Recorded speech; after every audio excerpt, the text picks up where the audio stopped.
Welcome to the Talking Transformation podcast. I'm your podcast host, Peter Ahmad, recording from Cape Town, South Africa, since June 2019. The Talking Transformation podcast provides an open and accessible platform for built environment professionals and interest groups to share their reflections and aspirations relating to the transformation of places and spaces in South Africa. It's intended to be a celebration of the individuals and community groups who are supporting formal and informal processes that are addressing the challenges of South Africa's history and shaping the future of our neighbourhoods and cities. It's been 6 months since the last episode of the Talking Transformation podcast, and I'm delighted to be back recording content after that self-imposed break. There's a saying that a week is a long time in politics, and while certainly the 6 months now seems like a lifetime ago, and while South Africa seems to be emerging from the worst impacts of COVID-19, it's with dismay and huge sadness that we see the war in Ukraine as our next global existential crisis.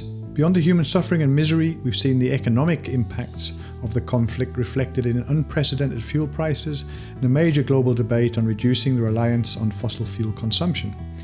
It's another crisis that's requiring urgent change, and the disruption that's coming from it may well see step changes in the climate change agenda. So opportunities coming and arising out of the challenges we face.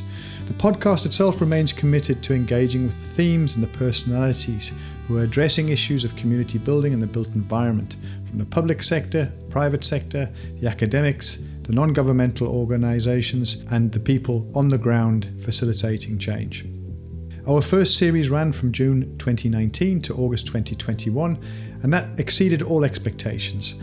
14,000 listens accessed a huge, diverse content and archive of material, and certainly it exceeded all expectations and a humble premise that there was at least the need to record conversations and content with those involved in shaping our communities. The podcast itself managed to reach across the globe, and at this time of recording has been listened to in more than 80 countries across the world. And while we were able to expand the reach within the country, we were also, during the COVID period, able to access guests from across the world. It was a very exciting period, and I'm really looking forward to seeing what comes next. It's also been a period of transition for many, and for me personally. In April of this year, I leave the public service after almost 26 years of unbroken service. And to date, I've deliberately underplayed my profile in the podcast, with the emphasis being on our guests, and this will certainly remain the case. However, you will at least hear me introduce myself as Peter Ahmad, an independent urban planner and strategist, at the beginning of our episodes as I launch this second series. Joining me for this first episode of Series 2 are two leading young urbanists who are shaping the way many of us think and respond to the built environment. Jodi Allemeier is no stranger to the podcast and operates as a fellow independent professional and thought leader in the country. Her Urban Jodi blog is an absolute must follow for those of you who enjoy this type of content. And joining Jodi and I is one of the fast emerging voices in Cape Town, Roland Postma. He's recently concluded his studies based out of Melbourne in Australia and is leading much of the media content that's been generated by the Young Urbanists, based here in Cape Town, but very much looking for further reach within the South African context. Our conversation is likely to touch on our own personal transformation stories and our observations of events and opportunities both in the past and coming in the future. It's with great sadness that we've lost one of our big supporters of the Talking Transformation podcast, a colleague of mine, Alex Tarr. We worked together for a number of years at the city of Cape Town, and after a valiant fight against his illness, Alex passed away earlier in March of this year. My own small tribute to Alex is to dedicate this first episode of the new series to him and his work, his amazing work ethic, and we're really going to miss you, Alex. We offer our sincere condolences to Alex's family, in particular to his wife, Sarah.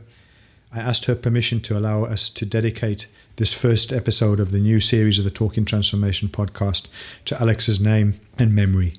We wish you all the very best, Sarah, and our condolences are with you, your family, and the colleagues of Alex. We hope you enjoy the episode. So it's just coming up to 6 o'clock on March the 24th, and I'm absolutely delighted to be joined by Jodi Allemeier and Roland Postma. Welcome to both of you. Jodi, let's start with you. Where do we find you this afternoon? Hi, Pete. Thanks for having us. I'm in Paarl this evening.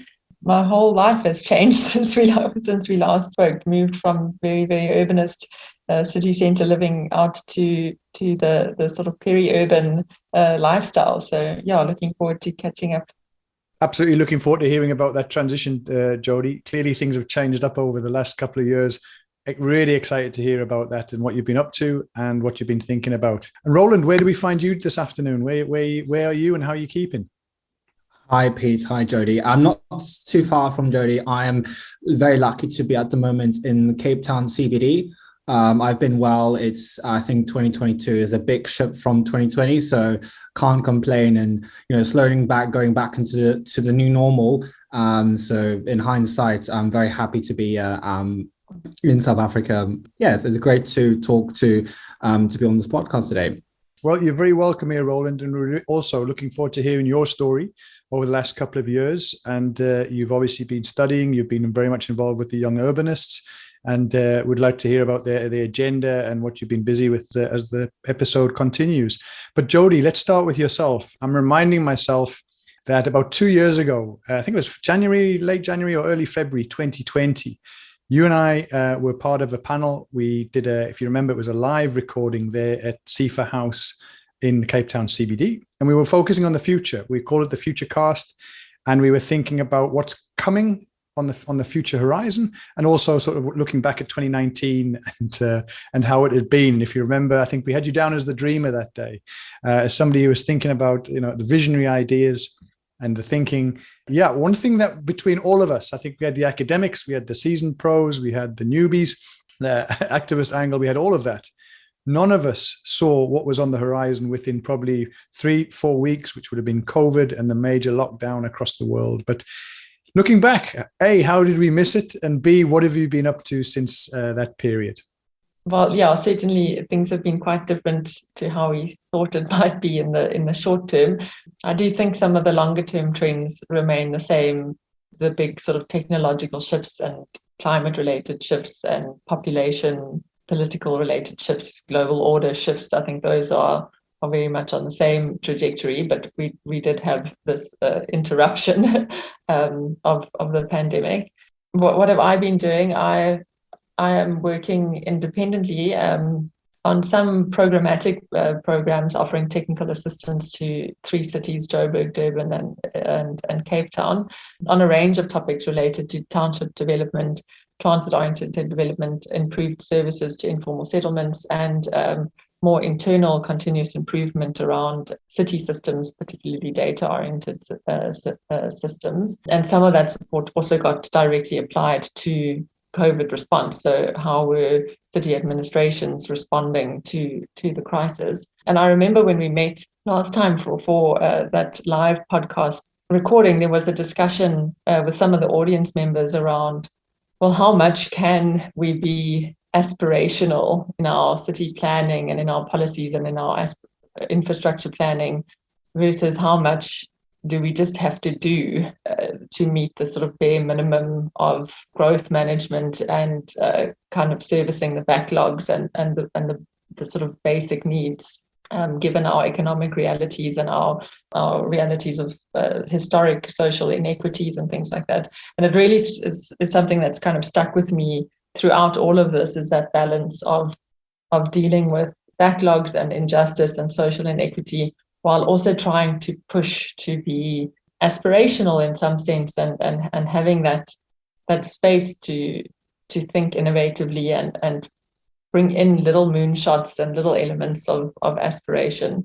One of the projects that I did have a little bit of chance to input into were updates to some policies. And I know you introduced in the introduction to this session just a tribute to Alex Tarr, and he was a policymaker at the city who helped to revise the inclusive economic growth strategy. And I had the honor of working with him a little bit to input into that. Yeah, thanks for making this podcast a tribute to him. I think he was one of the policymakers who tried to write a policy that had that nice balance of being pragmatic and grounded in reality and kind of keeping up with the real kind of needs for employment creation and the reality of that, but also planted some seeds in there for aspiration. And that sort of stuck with me, and just some appreciation to Alex for that. Thanks so much for reflecting on that and your time working with and very directly with Alex.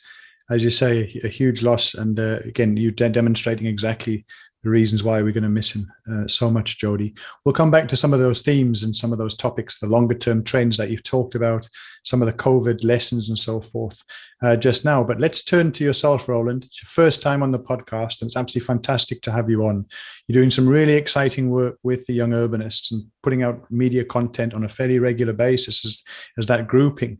Tell us a bit about your journey, particularly your studies, your movements, and ultimately basically transitioning to being based here in Cape Town. And tell us a bit about the work you're doing, the agenda that you've developed, and what you hope to achieve through the Young Urbanists agenda. Thanks, Pete. What I failed to mention in the beginning was that I'm actually from South Africa, Pretoria, but I graduated in Melbourne, Australia in an honours degree in urban and regional planning. And interestingly enough, I was lucky to graduate during the pandemic in 2020. And then since then, I was very fortunate to be able to move to Cape Town late 2020, where I have met an amazing diverse group of young, progressive, and older urbanists across different sectors, whether it's private, practice, and civil, and academia. And since then, I've just been inspired, driven to how can we bridge the gap between planning theory and into practice. So, as an example of, mentioning Alex and work he has done to the city, I've never met him, but I've seen the work.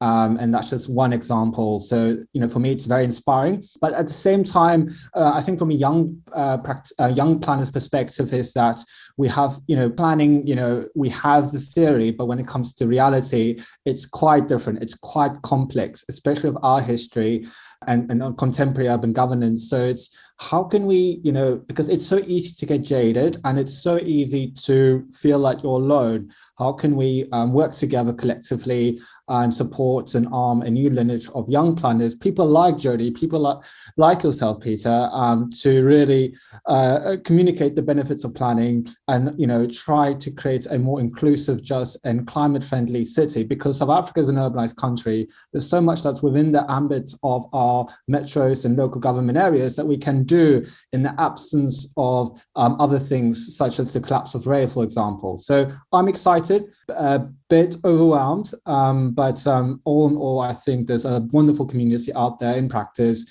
and we can learn so much from one another. And I think 2020 is going to be a good year, despite the last 2 hard years and how it has transformed our country, because we have other crises, not just the pandemic.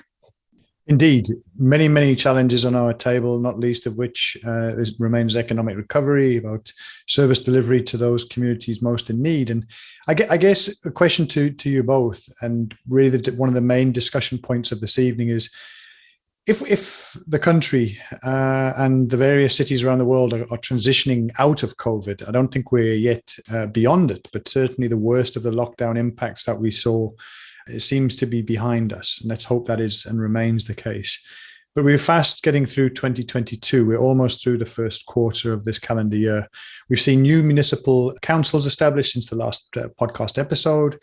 And I think all three of us have had fairly major transitions in our own workspace, our personal lives over the last year or two. So if we stop as a collective and think about, what does it mean to be progressive, to be thinking about urbanization or urbanist issues? What do you think it really does? Sort of, where do we start? Where do we start the conversation? And if you're thinking on the past and where we're going, what are some of the lessons we should be really keying into? Roland, I'm going to start with yourself. Your immediate thoughts to this, and some of the conversations you might be having in that Young Urbanists collective. I think this question always pops up: is what is the professional planning, and not just when I say planning, but urbanism, because I think everyone's an urbanist, whether you know it or not, especially health professionals, because rather than reacting to the problem, we can be proactive in terms of how we shape our built environment. So for me, it's, I guess back to your question, what does it mean to be progressive? I guess it really depends on the context, because for me, progressive is urbanism. It's evidence-based. What we do is not ideological. It is grounded in ethics and evidence-based planning. So it's peer-reviewed research. If we say we want to shift away from car dependency, it's not because we feel like it, it's because we need that to really unlock opportunities, whether it's climate, economic, inclusivity. So for me, it's I think it's important to use these terms, but at the same time to kind of really unpack it and be pragmatic, because what I do feel is, as a young urbanist, is when I mention these ideas, you have society reacting differently depending on the group. So I think, and then a lot can get lost in that conversation. So I really do think it's important that we kind of communicate, but also repackage what do we mean by urbanism. And I guess in the South African context is, how can we create a new African city going forward that's more inclusive, equitable, and climate friendly? So I think communication is important. I think we need to identify what progressive means in the urban context, but at the same time be quite pragmatic in how we communicate that, so that we can generate buy-in currency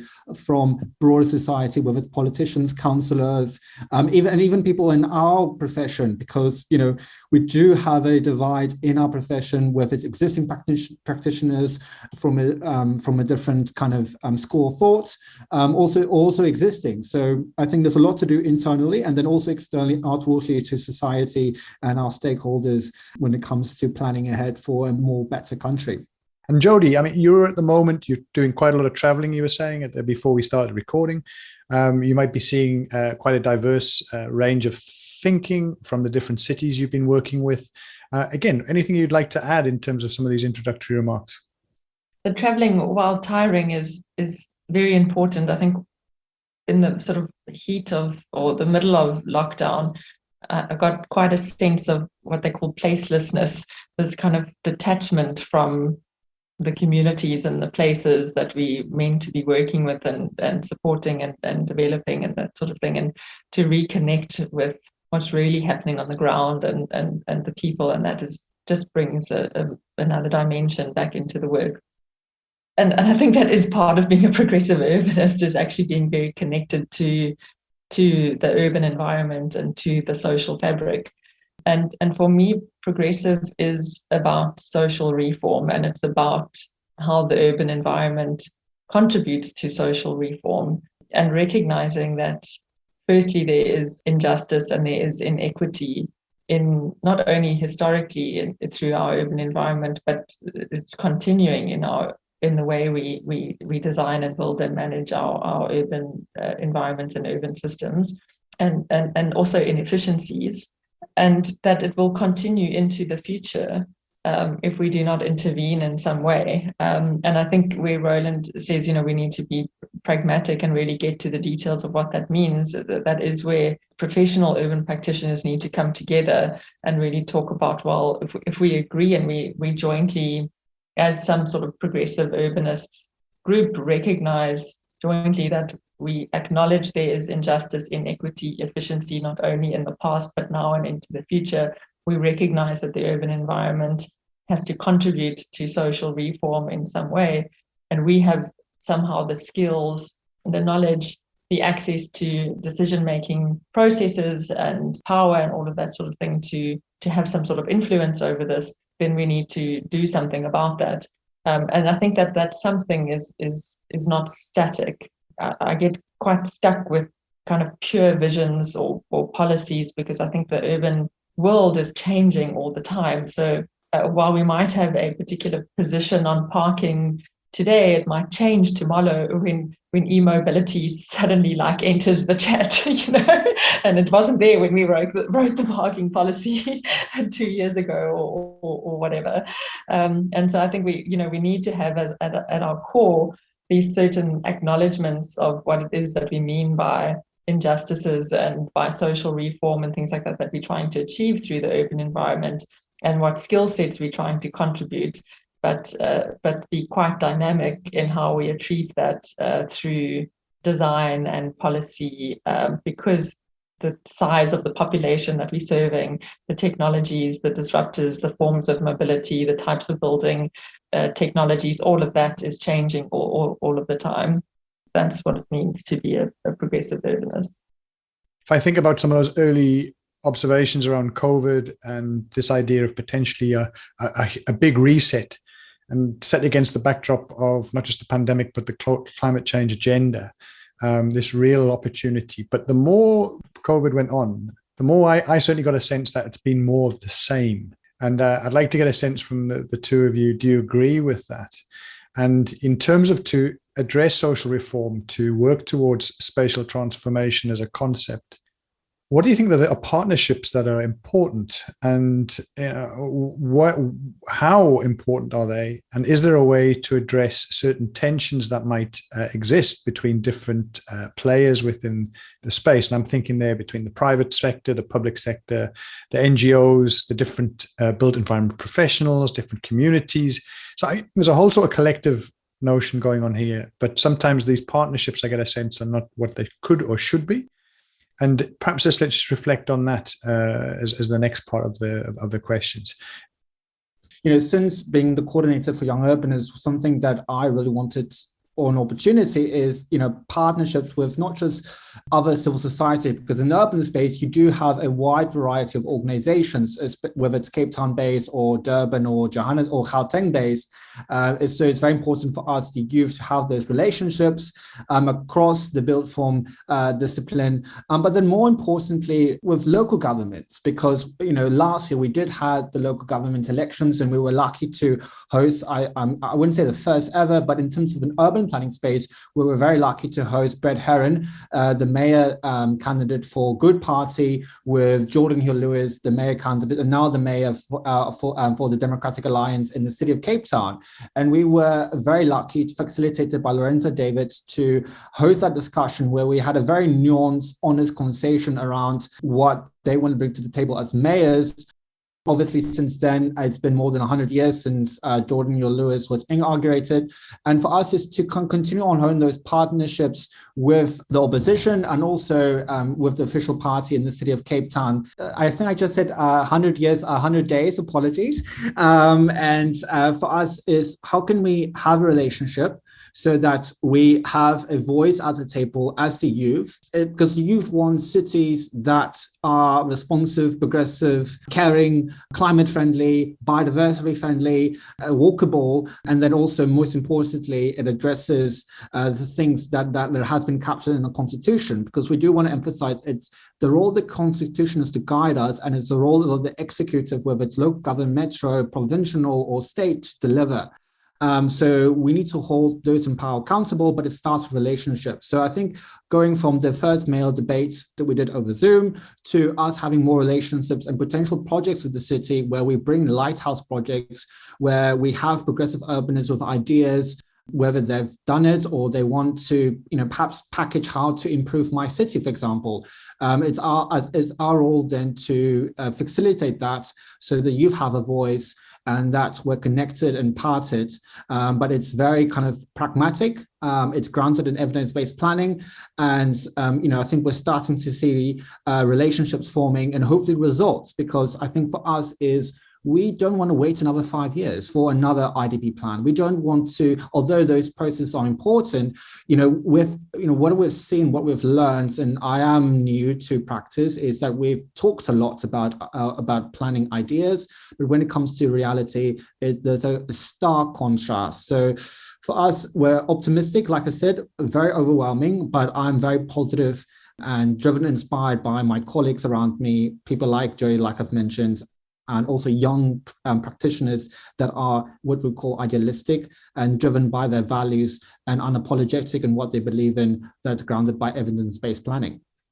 I think partnerships can happen at different scales, and some of them are sort of around a particular space or around a particular issue, and some of them you just partner for a short period of time, and some of them need to last for a long period of time and things like that. So it's hard to generalize broadly, but I do think there's certain things that can be said, that the complexity of the issues that we need to resolve, things like governance and mobility, how on earth we provide housing for the huge number of people who need housing when our economy is just not providing for a viable economic model to support housing delivery.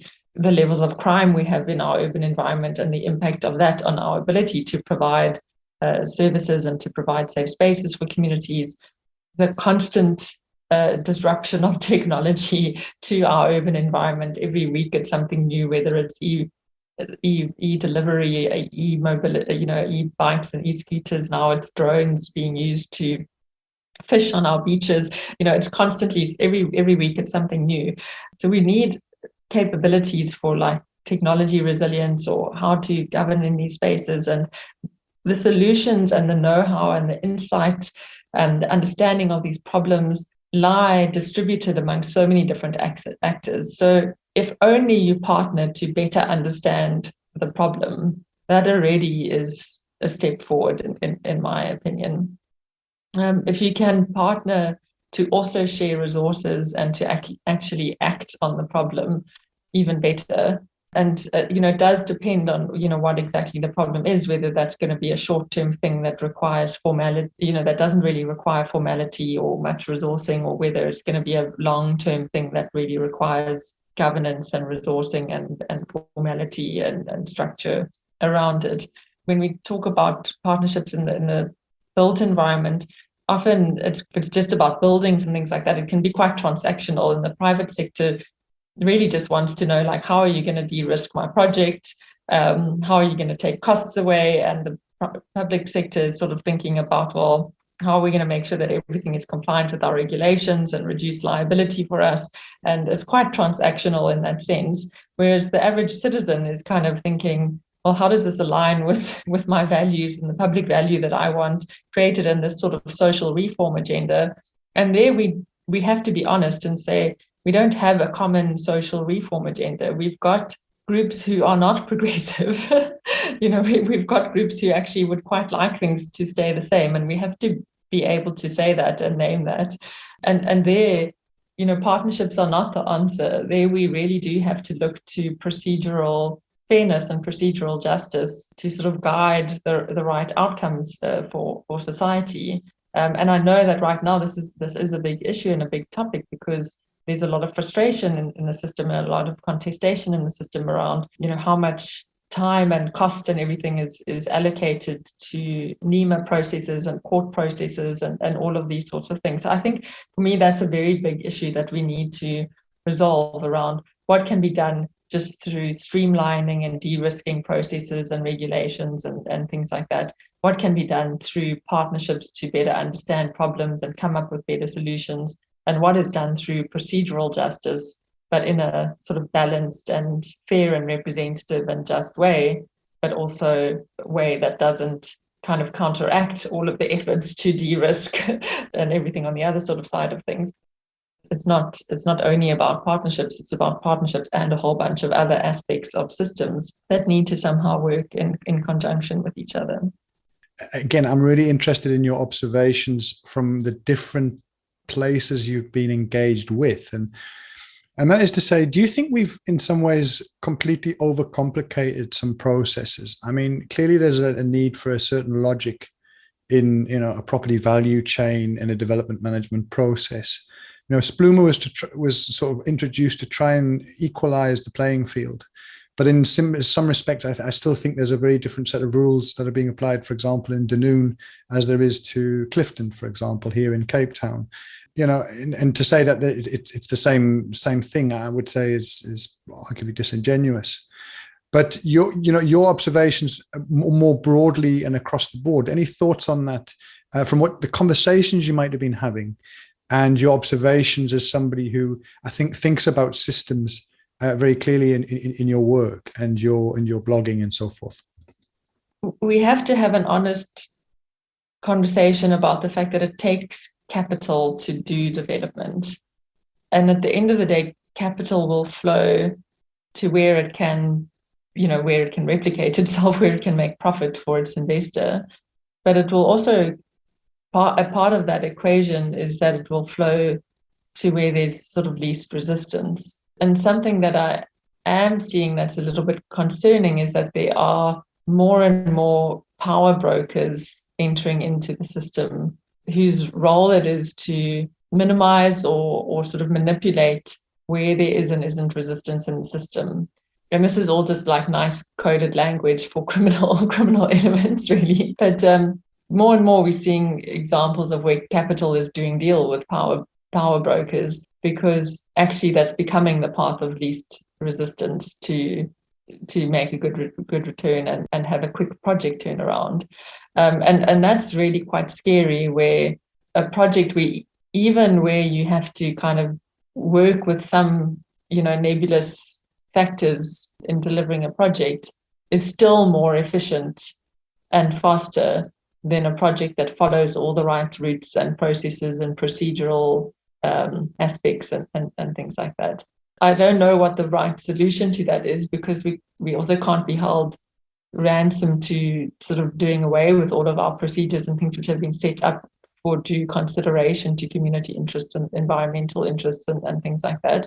We can't have parallel systems, and we can't have a situation where capital is flowing away from good projects only towards certain communities, etc., based on where there is a facilitation or brokerage or a path of least resistance, or it's just easier to do a deal here, etc.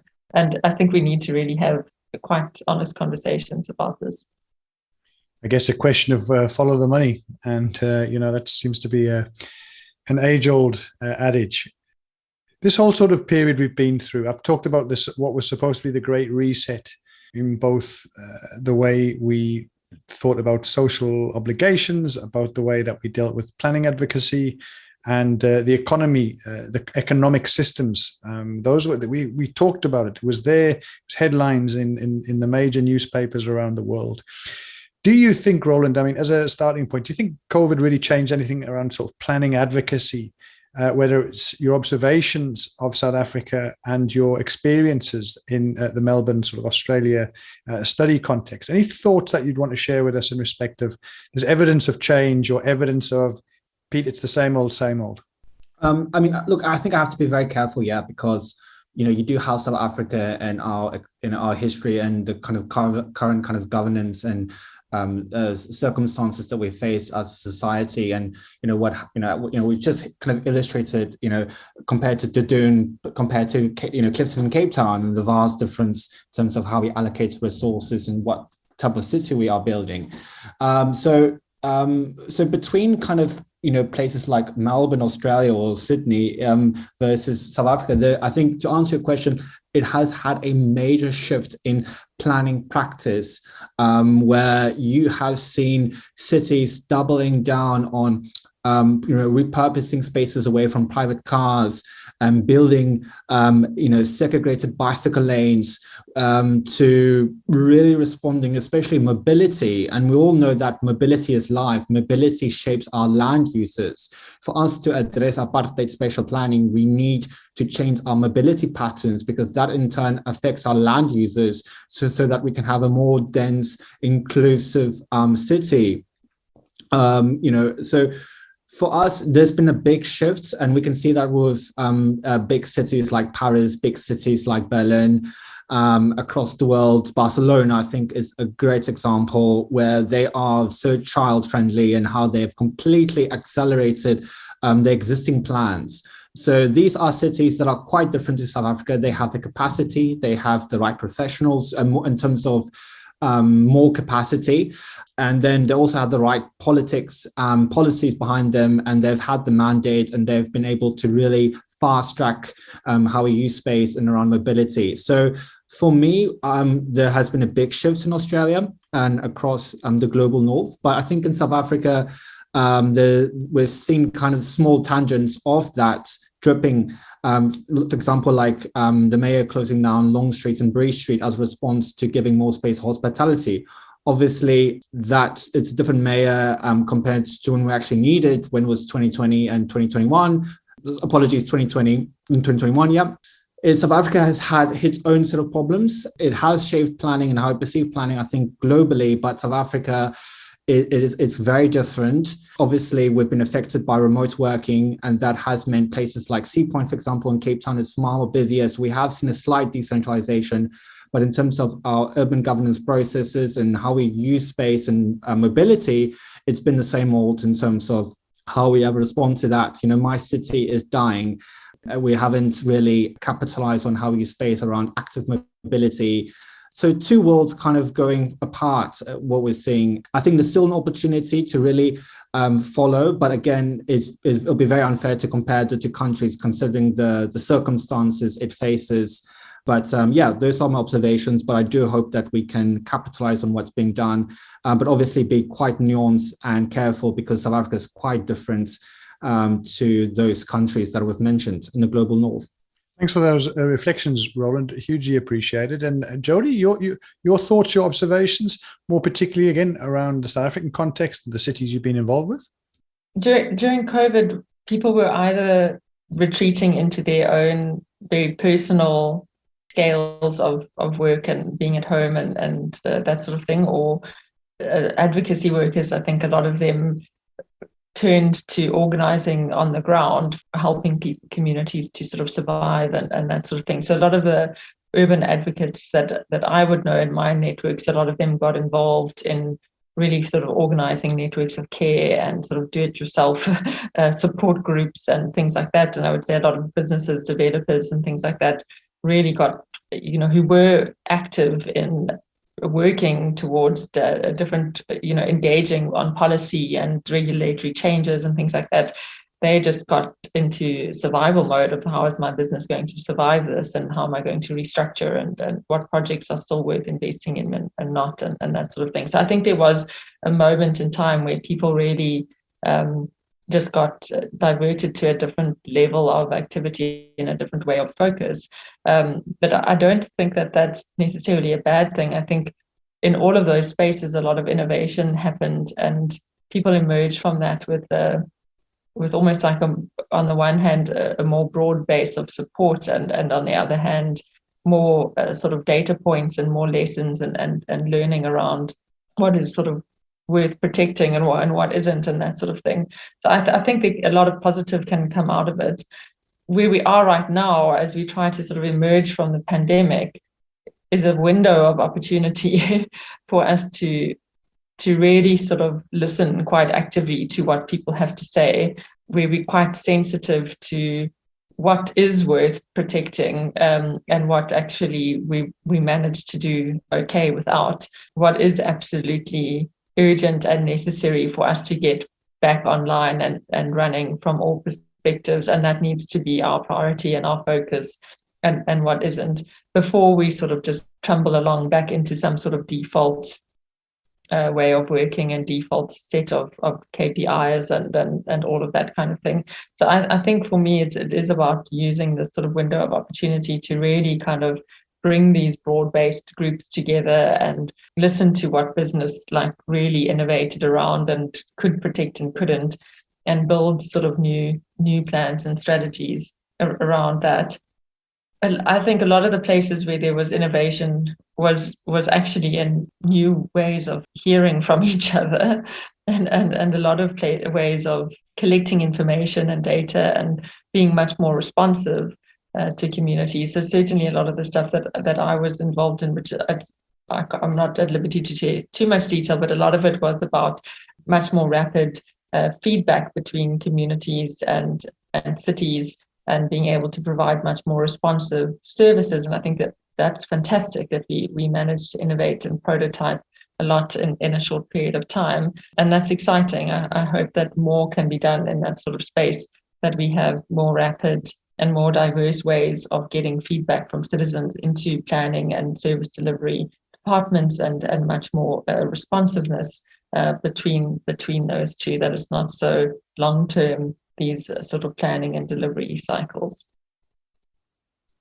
Yeah, I certainly think it's going to be an interesting new wave of how the communication goes in the years to come. It's been very interesting to see within Cape Town how particularly this new political leadership seems to be very focused, very much integrating digital media social media and so forth into the daily activities. And I think it's an exciting opportunity. Again, I guess one of the challenges is going to be the whole question of the digital divide and those who don't have access to data. I'm still recognizing that I think South Africa has amongst the highest data costs globally. It definitely brings a new potential dimension to, data apartheid, or at least people who don't have. So things may get slicker, faster, and more accessible to those who've got. And again, it becomes a deteriorating flip side of that coin. But let's hope that there are real opportunities in the way that responsiveness grows. And again, thanks for your share in that regard, Jodi. I really wanted to talk a bit about the tensions and compromises that potentially we anticipate. I think we all had a first-hand, or at least first sight, of what the July unrest last year really probably sent to stark shockwaves around. If we don't address some of these imperatives, if we don't seek to address the wicked social inequality, service delivery issues, the challenges of housing, a number of these things you picked up on, Jodi, I think we start to see what the potential impact of that is, or response could be. And how rapidly things spiraled somewhat out of control. But I would like to really test, what do you think the tensions and compromises we should be anticipating, particularly in relation to transformation agendas? Are there lessons learned around how we tackle them differently from the past? It was really interesting listening to our good friend Dan Claessens on his Future Cities Africa podcast, talking to Mayor Jordan Hill-Lewis, and talking about the whole question of NIMBY, not in my backyard, and how he's having to think about that within the political space, and how that may well shape, or certainly has shaped, I think, some of the transformation debates in and around Cape Town for a number of years. And it's one of the things that's on his mind, and that came through very strongly in Dan's podcast. Very well worth listening to if you haven't already listened to that. But yeah, let's look at that. And Roland, let's kick off with yourself. The tensions, the compromises. What do you think? How do we think we tackle them? Are we armed? Are we equipped, rather, to tackle them in a different way, or is it going to be the same old responses and outcomes? Do you think? Well, I mean, look, I am inexperienced when it comes to perhaps to answer this question, Pete. I haven't really been in practice at all. My role has always been in civil society and kind of been an advocate from day dot. So for me, I guess to answer that question in a way, in terms of tensions, especially in terms of how we address spatial transformation and create a more inclusive, just city or neighborhood, if you may, is it goes back to that all kind of communicating the benefits and applications. So I'm answering this question in the context of urbanism and planning. More specific is, going back to communicating what are the benefits of planning, why repurposing, in terms of responding to these NIMBY groups, is why we need to, especially looking at Greenpoint, Seeds Point, which are probably the most popular case, is how can, especially the fight to break up PT1, PT2 zones that's still ongoing, that we need to take away car parking space for more economic growth, stimulation, reduce our greenhouse gas emissions, so that also we have more space for public housing with all that parking. And we can do much more, especially now with the promenades process happening. So for me, it goes back to that all kind of, and this is applicable in the global north and south, is communicating what planning is and why the benefits, and really repackaging this so that people understand and can relate of this is what we need to do. It's sensible, it's rational, it's not some left ideological or right-wing ideological response to our society. It's based on evidence. So it really goes back to that for me as a young practitioner. I do very strongly believe planning can solve a lot of our issues in society, because it really, from a bottom up, dictates where we live, how do we get to work, our index of happiness, our healthy activity, our job opportunities, our social networks. It all goes back to the build form. So what I would implore, in terms of solving tensions, is for leaders in different spaces, organizations, whether you're in government or the private sector, is really to really look at how can we address that through space. whether it's in a private building or whether it's a public-private partnership or whether it's a public space, is how can we really cultivate and change space so that we can create more opportunity that seeps into both environment, economical and social benefits. So I think it really, to kind of finish this off, is we, as planners and practitioners, we need to really re-communicate and improve our communication of the application and benefits of planning, and then to really form these partnerships so that we can actually have these lighthouse projects that demonstrate, for example, this the waterfront in terms of how it's been designed around people, or St. George's Mall, how that has been repurposed. And then we need to really bring that, emulate that, scale that, and really put our money, back to that old point that, as you were saying, that we need to follow the money. So we need to have these lighthouse projects scaled and so that we can show what good planning is. And then we can have more buy-in from the public, because the transition from where we are now to where we want to be in terms of our plans, it's going to be hard. It's not going to be easy, but we need to be pragmatic. We need to reform, I think, the South African planning industry and how we communicate and how we work together. I think it's happening, and we need to believe in what we're doing, because we do have the answers. We do have the answers, and planning can address the past, and then also it can envision a better and more inclusive and a more happy and friendlier and more caring South Africa. I mean, I think you can sort of pick an issue and there'll be lots of opportunities for contestation and compromise. So you can pick, should we do gated estates, or should we do malls, or any of these things? And we could be here all day and debate on, is the data correct, and who is included, and what are the outcomes, and all of those things. For me, the starting point needs to be data should be there, but it's never enough. We need to also tell a story around it, and we need to engage on it to make sure that we are not all inferring different things from that data based on our own sort of prejudices and preconceived ideas and interests and that sort of thing. We do need to have engagement around the bigger sort of social value and social reform that we're trying to achieve, and also how that adds shared value to the different stakeholders. So, if you're wanting safety on the promenade, you don't need to just publish a document. You need to actually actively go to the e-mobility people and say, hey, have you considered reducing your speeds? It would mean your business is still viable and allowed to run here, and it would mean these people are all safe. How about it? And I'm pretty sure they would all say yes. Another example that I think is quite topical is something like whether or not we should keep libraries open in communities. And the one argument says there's a standard planning formula which says, one library per 5 kilometers, and more than that is discretionary, and we don't have the budget for the discretionary more than that, so we close them down. And that obviously is going to lead to a lot of contestation, where communities are saying not every 5 square kilometers is equal to, we have spatial inequity. And so this 5 kilometer radius area is, one library to service that area is fine, because people have the means of accessing that by vehicle, or it's safe to get there, and they have financial means to access it on a taxi, and they have Wi-Fi at home, so if they can't get to the library, it's fine, etc. But in another area, 5 square kilometer radius is completely inaccessible, because they have to cross 3 different gang boundaries to get there by foot, because they don't have the money for a taxi, etc.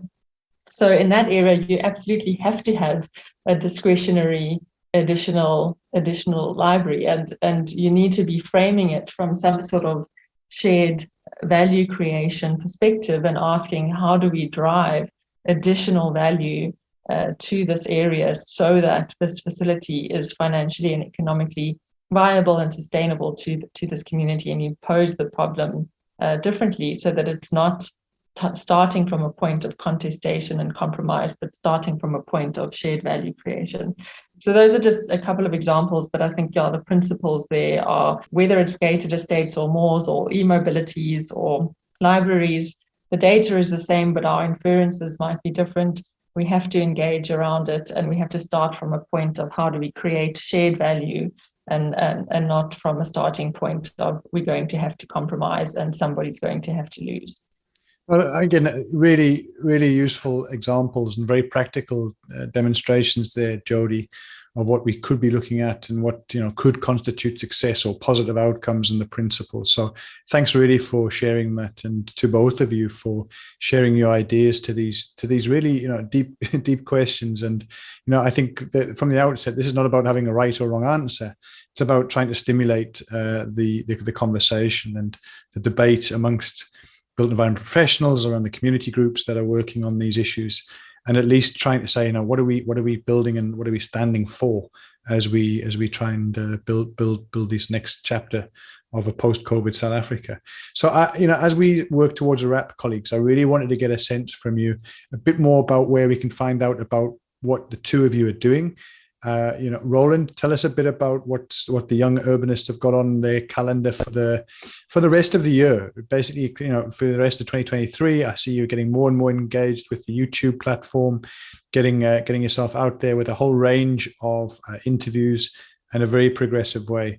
And then, Jodi, let's talk a bit about your amazing blog and where people can find out more about the work you're doing. But Roland, let's start with yourself and the collective that known as the Young Urbanists.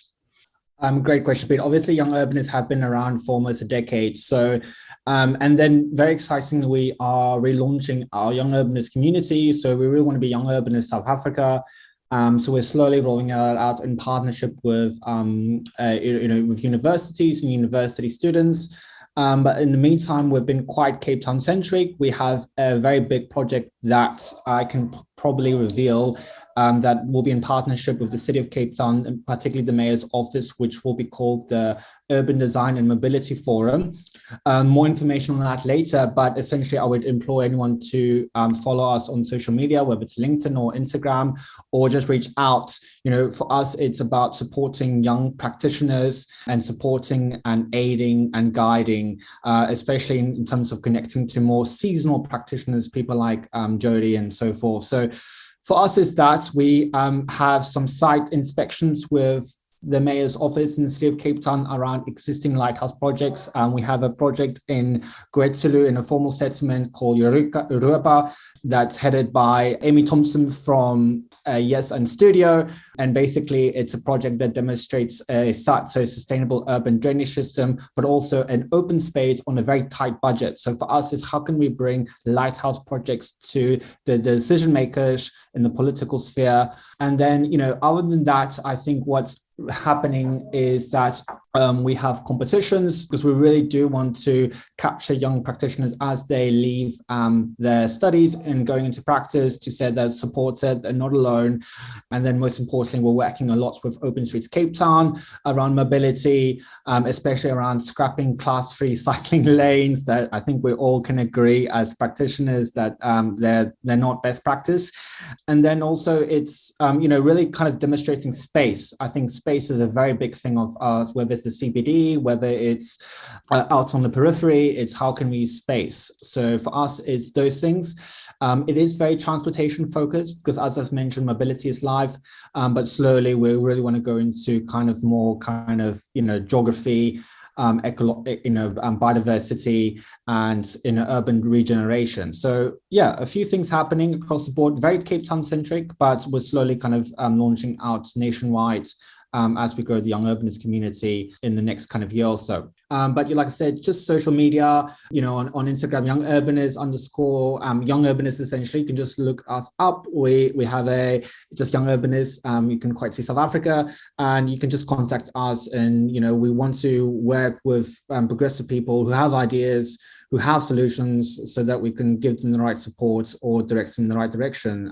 But no website yet, just all Twitter, Instagram, and occasional coffee visits if you're based in Cape Town or in Durban, Johannesburg, or Pretoria. Fantastic. Thanks for sharing that, Roland. Hugely appreciate it. And thanks for your contributions to this episode today. Jodi, coming to yourself and your ongoing blog and jodi.city. But let's tell us a bit more about what you've got lined up for the rest of the year, who you're working with. You mentioned some of the cities in our pre-recording chat. Tell us a bit about what you're up to. Yeah, so I'll continue to deliver that program. It's the Future Cities South Africa program until the end of December. And then I do a little bit of other work with Open Cities Lab and some other just normal consulting work that happens from time to time. And I mentor a couple of other young urbanists, which is something very fulfilling for me. When I have time to, I write. So if you want to, you can subscribe to my blog. It's Urban Jodi, Jodi with an I. On Substack, so it's urbanjodi.substack.com. I haven't written anything for a little while, but periodically something will come out there. And I'm Urban Jodi on all social media, so on Twitter is where I'm most active. And my website is Jodi, Jodi.city, C-I-T-Y. Yeah, thank you. Oh, thank you, Jodi. All the best with it. And again, really enjoy those blogs when they come out. Look forward to the next one and keep doing what you're doing. Really appreciate the contribution that you're making. To the both of you, thank you so much for your time and effort this evening. Hugely appreciated. Wish you all the very best for the rest of the year. And for now, all the best. Keep safe. We'll speak to you soon. Thanks, Pete. Great to chat. Yeah, thanks both Gina and Pete. Thank you so much. We hope you enjoyed this content of the Talking Transformation podcast. Please feel free to give us feedback via our Twitter platform. That's @TalkingTransfo and the number 1, or alternatively via our email address talkingtransformation101@gmail.com. Thanks and recognition also to Tribal Need for allowing us to use their track Flags as our introductory and closeout music on this podcast.